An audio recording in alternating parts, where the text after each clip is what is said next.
In this video I will demonstrate how to replace a string on a sitar. It would be useful to have some simple tools available to help you. You will need a wire cutter and some pliers. The first thing to do is to remove the old string from the instrument. Loosen the string and remove the fine-tuning bead. Be sure to put it in a safe place. Free the string from the top string guider. At the lower end of the sitar we find the end piece, where the strings are attached. It can get rather busy there with old broken strings, and it is advisable to remove these to avoid any painful encounters with their needle-sharp ends. Take the string with the correct gauge. I use a bronze 0.55 mm. Take the end of the string and make a loop.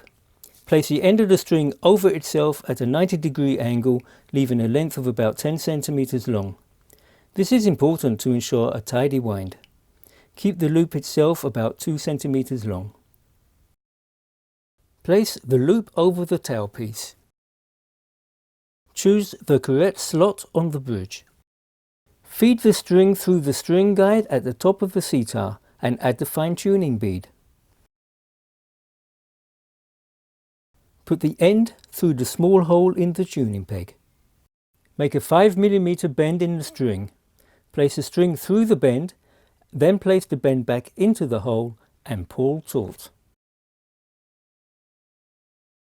Keeping the string taut, wind the string around the peg, place the peg back into the hole and tune.